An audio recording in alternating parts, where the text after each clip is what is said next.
बिस्मिल्लाहिर्रहमानिर्रहीम। आज का हमारा जो टॉपिक है ये स्टैट आईकॉम पार्ट 2 का चैप्टर नंबर जो 2 है प्रेजेंटेशन के हवाले से। उसका चैप्टर को हमने साइनॉप्सिस बता दिया था कि पूरे चैप्टर में क्या क्या है। वो वीडियो आपने देखी, उसको ज़रूर देख लें। अब हम आगे एक्सटेंशन को स्टार्ट कर रहे हैं। मीन्स कि अब वो जो टॉपिक्स आपको वहाँ बताए थे अब उनकी एक्सप्लेनेशन समझ लें या उसकी वजाहत जो भी है वो हम यहाँ पे इंशाल्लाह इसको हम देखते हैं। तो ये उस हवाले से पहला लेक्चर होगा। अब मैं थोड़ा सा फिर रिकॉल करवाना चाहूँगा आपको स्टैट की डेफिनेशन। देखें, स्टैट्स में 4 बेसिक स्टेप्स हैं। पहला स्टेप ये है कि जिसके अंदर हम डेटा को कलेक्ट करते हैं यानी कलेक्शन। दूसरा स्टेप ये होता है कि जिसके अंदर हम डेटा को प्रेजेंट करते हैं, यानी एक बार डेटा तो आपने जहां से भी जो भी सोर्स था आपका वहां से आपने डेटा को तो कलेक्ट कर लिया।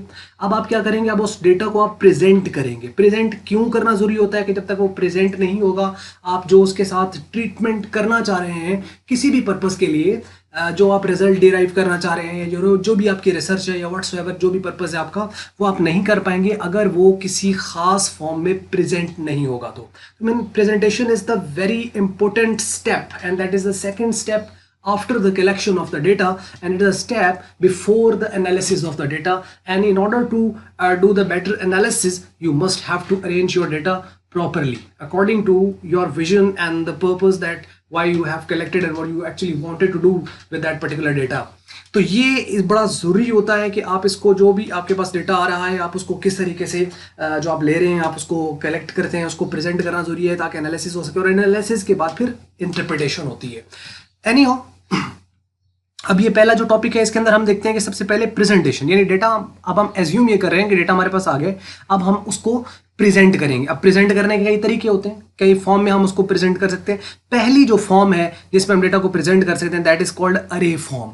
अरे अरेंजमेंट आपने याद रखना है, यानी जब भी माइंड में एक वर्ड आएगा अरे, एक तो वैसे बोलते हैं ना अरे, यहाँ क्या, ये उस अरे से आप उसको याद रखते हो। अरे मीन अरेंजमेंट। अरेंजमेंट मीन्स कि आपके पास जो पर्टिकुलर डेटा है अब आप उसको अरेंज करना चाहोगे। अब आप उसको जब जैसे कोई सी भी आप तरतीब लगा सकते हो, उसे अरे कहते हैं या अरेंजमेंट कहते हैं। So array form presenting data in ascending और descending order is known as array form, उसको अरे फॉर्म कहते हैं। अब असेंडिंग और डिसेंडिंग से क्या मुराद है, मतलब छोटी वैल्यू पहले लिख रहे हैं, फिर उससे बड़ी लिख लें, फिर उससे बड़ी, फिर उससे बड़ी, जैसे कि आप यूँ समझ लें 1 2 3, ये है असेंडिंग। इसको, ये भी एक तरतीब है, और इसको यूं भी लिखा जा सकता है 3 2 1, ये भी एक तरतीब है। मतलब एक में डिसेंडिंग है यानी बड़े से छोटे की तरफ, और एक में असेंडिंग है छोटे से बड़े की तरफ। तो असेंडिंग डिसेंडिंग ऑर्डर में जब भी आप डेटा को प्रेजेंट करेंगे दैट वुड बी कॉल्ड अरे फॉर्म। अरे is an arrangement of given data. Example देखें यहाँ पे, जैसे 1 9 2 8 3 7 4 6 5, ये अनअरेंज डेटा है टिल 9, यानी 9 तक ये दिया हुआ है, आगे यानी 10 या 11 नहीं है इसके अंदर, उस तक ये एक अनअरेंज डेटा दिया हुआ है जिसमें कोई तरतीब नहीं है। एक के बाद 9 आ गया, ठीक है, बड़ी वैल्यू आई है, लेकिन इसके बाद अगर 10 आता तो शायद समझ आती, 11 आता उसके बाद तो समझ आती, लेकिन यहाँ पे एक यानी एक से बड़ी वैल्यू आई, उसके बाद फिर उससे छोटी वैल्यू आ गई, फिर उससे बड़ी आ गई है, फिर उससे छोटी आ गई है, फिर उससे बड़ी आ गई है, फिर उससे छोटी आ गई है, फिर उससे बड़ी आ गई, फिर उससे छोटी आ गई है। तो ये मतलब कोई तरतीब नहीं है इसके अंदर एज सच। तो अब इसमें हम इसको अरेंज किस तरीके से करेंगे, असेंडिंग डिसेंडिंग दोनों फॉर्म में इसको लेके आ सकते हैं। हम नॉर्मली असेंडिंग करते हैं यानी छोटी वैल्यू से बड़ी की तरफ हम जाते हैं, जैसे कि 1 2 3, और ये देखें आप 9 तक इसको तो अरे कर दिया गया है, इसी को अरे कहते हैं। अब ये शॉर्ट डेफिनेशन में आपको कहीं ना कहीं आ सकता है, तो बस इतना से ही आपने इसकी डेफिनेशन लिखनी है और नीचे आप एक एग्जांपल इस तरह करके लिखेंगे तो ये क्लियर हो जाएगा। उसके बाद ये होगी अरे फॉर्म। अब तरतीब लग गई। अब आप इसको, डेटा बाज़ दफ़ा ज़्यादा होता है तो उसको आप किसी और फॉर्म में भी लेके जा सकते हैं। स्मॉल आपके पास अमाउंट ऑफ डेटा हो तो नॉर्मली अरे फॉर्म की जाती है। अगर डेटा बहुत ज़्यादा हो तो फिर उसका एक टेबल बना लिया जाता है ताकि उसके ऊपर एनालिसिस या कोई अगर फॉर्मूला खास तौर पर अगर आपने लगाना है तो अगर टेबल फॉर्म में आएगा तो वो ज़रा आसानी रहेगी उसके लिए। अब टेबुलर फॉर्म जो है उसमें वो कहता है कि presenting data in the form of rows and columns. Row और कॉलम, रो मतलब यानी जो हॉरिजॉन्टल आपकी अरेंजमेंट होती है, और जो कॉलम यानी जो कि वर्टिकल अरेंजमेंट्स होते हैं। जैसे एक आपने टेबल देखा होता है, जैसे एक्सेल अगर आपने देखा तो उसके अंदर रोज एंड कॉलम्स होते हैं, तो उसके अंदर जब हम डेटा जो है उसको प्रेजेंट करेंगे टेबल में तो वो आपके पास कहलाएगा टेबुलर फॉर्म। अब वो कहते हैं it is also called tabulation. Tabular form को ही टेबुलेशन कहते हैं। मीन्स कि अगर आपको डेफिनेशन दे डिफाइन टेबुलेशन, तो presenting the data in the form of table that is called tabular form, and it is also called tabulation. या आ जाए what is tabular form, the same definition you have to write. तो tabulation is made after classification. जो tabulation है इसको classification के बाद किया जाता है, यानी एक और स्टेप होता है जिसका नाम है क्लासिफिकेशन। यानी जो क्लासिफिकेशन है ये टेबुलेशन से पहले होगी, यानी आप यूं कह ले अरेंजमेंट हो गई तो उसके बाद फिर उसकी क्लासेस बनेंगी, और क्लासेस बनेंगी तो फिर उसका टेबल बनेगा, क्लास बनेगी तो उसके कॉलम्स बनेंगे ना, कि पहली क्लास के लिए कॉलम, दूसरी के लिए, तीसरी के लिए, चौथी के लिए, तो इस तरह करके क्लासेस बनेगी, तो उसके बेस पर फिर उसके कॉलम्स वगैरह डिफाइन होते हैं। तो क्लासिफिकेशन जरूरी है। अब हम चलते हैं क्लासिफिकेशन की तरफ।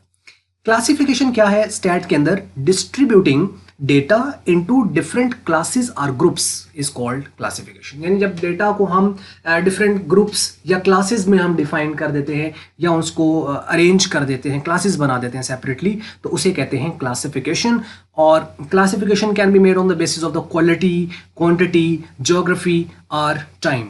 4 किस्म की इसकी जो है वो फॉर्म्स पे क्लासिफिकेशन हो सकती है। या तो क्वांटिटी की बेस पर होती है, या क्वालिटी की बेस पर होती है, या जियोग्राफी की बेस पर होती है, यानी लोकेशन के एतबार से, या टाइम, वक्त के एतबार से। अब वो कैसे हैं ये नीचे एक्सप्लेन हो रही है, मैं आपको बताता हूँ। एग्जाम्पल्स हैं जैसे कि group of Icom, group of ICS students हो गया, group of pre engineering students हो गए, group of the pre medical students वगैरह हो गए। तो इनके जो ग्रुप्स हैं ये क्लासेस हैं, ये क्लासिफिकेशंस हैं। इनके फिर आगे टेबल्स बनते हैं। मैं सपोज कि हमने उसमें प्री इंजीनियरिंग को ले लिया है तो हम उसको लिख देते हैं जी कि जी इसके सब्जेक्ट्स ये होते हैं जी, उसके बाद जी इसके अंदर इसके हर सब्जेक्ट के जी मार्क्स ये होते हैं जी, इसके अंदर जी जो पेपर पैटर्न आता है उसके अंदर जी MCQs इतने होते हैं जी, इसके अंदर जी शॉर्ट इतने होते हैं जी, लॉन्ग इतने होते हैं जी। तो मतलब वो क्या बन जाएगा? एक टेबल बन जाएगा, लेकिन एक क्लास का बनेगा। इसी तरीके से फिर दूसरी का, तीसरी का, इस तरह करके हम इसको बना सकते हैं। एनीहाउ, उसके बाद है बेसिस ऑफ क्लासिफिकेशन। तो ये 4 बेसिस है। अगर आपको आता है कि how many basis of the classifications are there in the MCQs, the option जो आपके पास होगी जिसके अंदर 4 है वो सही इसका आंसर होगा। ये MCQs में भी इसी तरीके से आपके साथ साथ क्लियर होंगी। अच्छा, एनीहाउ यहाँ पे देखें, इसमें अब वो जो मैंने यहाँ बात की है क्वालिटी, क्वांटिटी, ज्योग्राफी, टाइम, वही यहाँ पे लिखा हुआ है। Quantitative class, qualitative class, temporal class and geographical class. अब ये क्या है? सिर्फ इसके अंदर वही जो चीज़ें हैं, यानी जो नाम से जाहिर है वो यहाँ पे मेंशन है। जैसे कि क्वांटिटेटिव क्लास है, इसके अंदर देखिए क्वांटिटी से quantitative. Classification on the basis of numerical quantity is called quantitative class. यानी अगर आपके पास वो न्यूमेरिकल क्वांटिटी है, यानी नंबर की शक्ल में अगर आप डेटा को रिप्रेजेंट कर रहे हैं, जिसको काउंट किया जा सकता है या जिसकी मेजरमेंट हो सकती है, तो वो वाला डेटा आपका कौन सा कहलाएगा? क्वांटिटेटिव कहलाएगा। यानी जिसकी पैमाइश की जा सके या जिसको गिना जा सके, तो वो वाला डेटा आपके पास कौन सा कहलाएगा? क्वांटिटेटिव, यानी क्वांटिटी की शक्ल में है।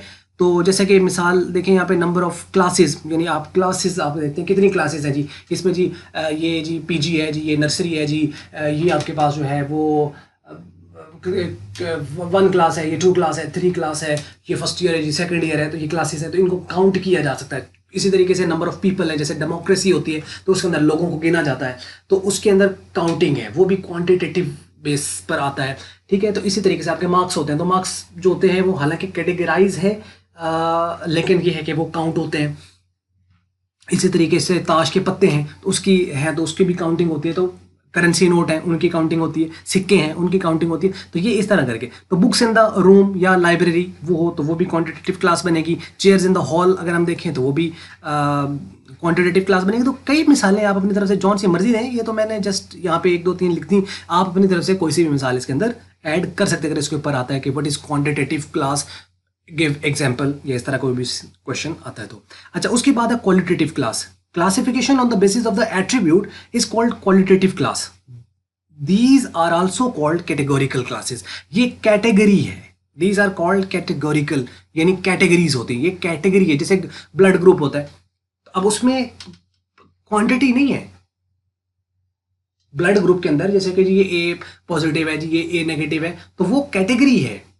ठीक है, इस तरीके से जेंडर है, जैसे मेल है, फीमेल है, तो वो कोई क्वांटिटी नहीं है, वो एक कैटेगरी है जी, मेल है या जी फीमेल है। या इस तरीके से यस या नो के अंदर अब जब आंसर आता है जी कि आप एग्री करते हैं जी इससे, यस या नो, तो ये कैटेगरी है, ये कैटेगरिकल है जी। आप मैरिड हैं या आप मैरिड हैं या आप मैरिड नहीं है जी। तो इसके अंदर यानी हाँ या ना में जिस तरह भी इस तरह के होते हैं ये क्वालिटी के अंदर आते हैं, कैटेगरीज होती हैं इस तरह की। एग्जाम्पल्स देखें जैसे ग्रुप ऑफ आई कलर हो गया, group of the person on the basis of the skin colour हो गया, कि काला है, चिट्टा है, जो भी इसके अंदर आता है तो वो सारा इसके अंदर आ जाएगा। उसके बाद है colour of group of person on the basis of the level of anger, गुस्से की बेस पर। अब गुस्से को ना तो आप ऐड कर सकते हो, ना सब्ट्रैक्ट कर सकते हो, ना मल्टीप्लाई कर सकते हो, ना डिवाइड कर सकते हो, लेकिन एक्सप्रेस किया जा सकता है किस तरीके से जी, कि एक बंदा है उसको जी बहुत गुस्सा आता है जी, कम गुस्सा आता है जी, बस नॉर्मल है जी, नहीं जी गुस्सा तो बिल्कुल आता ही नहीं है जी, बहुत खुश रहता है जी। तो ये मतलब क्या है कि एक कैटेगरी है, एक लेवल जरूर है इसके अंदर, लेकिन आप गुस्से को किसी क्वांटिफाइड फॉर्म में एक्सप्रेस नहीं कर सकते जी। इस बंदे का जो गुस्सा है जी 125.32 जो है इसका गुस्सा है जी, इंतहा किस्म का खतरनाक गुस्सा है जी, बहुत ज्यादा। ऐसा तो नहीं है ना इसके अंदर, तो मतलब इसको हम नंबर की शक्ल पे एक्सप्रेस नहीं कर सकते, लेकिन हाँ थोड़ा ज्यादा, बहुत कम, बहुत ज्यादा, बहुत कम, ना होने के बराबर, ठीक है, न्यूट्रल, कुछ ही इस तरह करके हमने कैटेगरीज बनाई होती हैं। तो ये वो आपका डेटा कौन सा कहलाता है, क्वालिटेटिव डेटा कहलाता है। मजीद जो है इसको हम आगे इंशाल्लाह जो नेक्स्ट लेक्चर है उसके अंदर हम मजीद इसको इसी के ऊपर असल में लेक्चर्स आगे एक्सपेंड कर रहे हैं। एनी हो उसके बाद नेक्स्ट आपके पास आता है टेम्पोरल क्लासेस। अब जो टेम्पोरल क्लास है वो टेम्पोरल टाइम की बेस पर है, ठीक है। Classification on the basis of the time is called temporal class.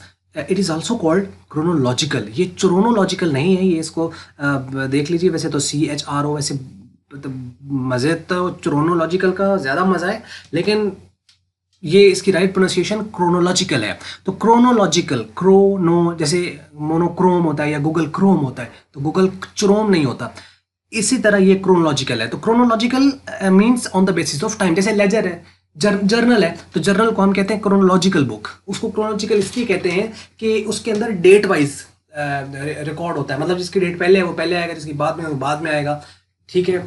Obviously सी बात है कि जो इसकी पहली डेट है उसको पहले रिकॉर्ड होना है, इस वजह से हम कहते हैं जर्नल को कि it's a chronological book. Any हो अब ये देखिए यहाँ पे ये होगी क्रोनोलॉजिकल क्लासेस। अब जैसे कि पेट्रोल प्राइसेस हैं या शुगर प्राइसेस हैं या prices of any commodity on the basis of time, मतलब 2005 में क्या था, 2006 में क्या था, मंथली बेस पे भी हो सकता है, डेली बेस पे भी हो सकता है। जैसे डॉलर की प्राइसेस है जी, कल क्या थी, आज क्या है, तो इस तरह करके डॉलर की प्राइसेस आप डेली बेस पे देख सकते हो, गोल्ड की आप देख सकते हो। इसी तरीके से आपके पास जो है वो पेट्रोल है, इसकी आप देख सकते हो, ईयर वाइज देख सकते हो, मंथली देख सकते हो, वीकली देख सकते हो। तो अगर आप डेली बेस पे देख रहे हो, मंथली देख रहे हो, स्टॉक है उसकी वैल्यू ऊपर नीचे हो रही होती है, इवन करेंसी है तो उसकी आपके पास जो होती है वो बहुत ही एक सेकंड्स के अंदर चेंज हो रही होती है। यानी ट्रेड है तो उसके अंदर आप देखें तो ट्रेड के अंदर जो स्टॉक एक्सचेंज है उसके ऊपर वैल्यूज ऊपर उतार चढ़ाव चढ़ रहा होता है, फौरन ऊपर नीचे आ रही है, वैल्यूज चढ़ रही है ऊपर है, क्योंकि ट्रेड हो रही है। तो जितनी ज्यादा ट्रांजैक्शन जितनी स्पीड से होंगी, वैल्यूज उतनी ऊपर नीचे जो है वो डिमांड एंड सप्लाई का खैर कॉन्सेप्ट है इकोनॉमिक्स में, जो आप जानते होंगे उस हवाले से। तो ये है टेम्पोरल क्लासेस, यानी on the basis of the time. उसके बाद है ज्योग्राफिकल क्लास। ज्योग्राफिकल क्लासेस इसको स्पेशल क्लास भी कहते हैं, लेकिन ये T वाला स्पेशल है, C वाला स्पेशल नहीं है।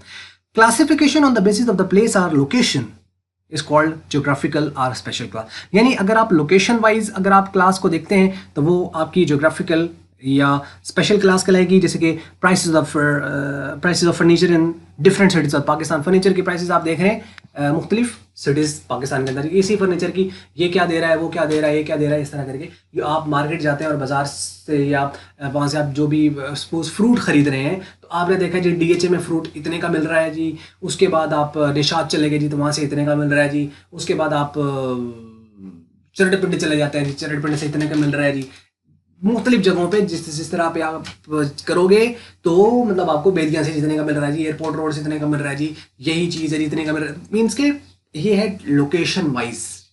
लोकेशन वाइज भी आपके पास डेटा आ सकता है, कंट्री वाइज होता है जी कि पाकिस्तान का जैसे कि जी हमारे पास है जी पॉपुलेशन का हम डेटा लेते हैं तो पाकिस्तान की जी पॉपुलेशन इतनी है जी, अमेरिका की, तो क्या है ये on the basis of the location हमारे पास डेटा यहाँ पे आ रहा है। जैसे अभी कोरोना का ये खास तौर पे ये रहा जी, उसको आप जो लोग देख रहे हैं तो उसको टाइम के हिसाब से भी देख रहे हैं कि पिछले महीने में कितने थे, इस महीने में कितने हैं, उससे नेक्स्ट महीने में कितने हैं, उससे वो प्रोजेक्टेड एक जो फिगर है उसको भी देखते हैं। लोकेशन वाइज भी उसको देखा जा रहा है कि पाकिस्तान के अंदर इसके केसेस क्या थे, इंडिया के अंदर क्या हैं, या बाकी जो है वो अमेरिका के अंदर, स्पेन के अंदर या बाकी जो भी कंट्रीज हैं उनके अंदर इनके केसेस वगैरह क्या थे, क्योर कितने लोग हुए हैं, कितनों की डेथ हुई है, फला जो भी इसके अंदर सारी चीज़ें, तो वो ऑन द बेसिस ऑफ यानी लोकेशन भी देखी जा रही है और टाइम के हिसाब से भी इसको देखा जा रहा है। तो ये थी एक वीडियो और आज का टॉपिक यहीं पे ख़त्म होता है और उम्मीद करते हैं आपको ये वीडियो समझ आई होगी और मल्टीपीडिया की वीडियो आपको अच्छी लगी होगी। अगर आपको अच्छी लगी तो फिर आप इसको लाइक कर सकते हैं, अगर आपको अच्छी नहीं लगी तो इसको आप डिसलाइक कर दें और कमेंट्स में लिखें तो हम इसको इम्प्रूव मज़ीद किस तरीके से कर सकते हैं। वीडियो देखने का बहुत बहुत शुक्रिया।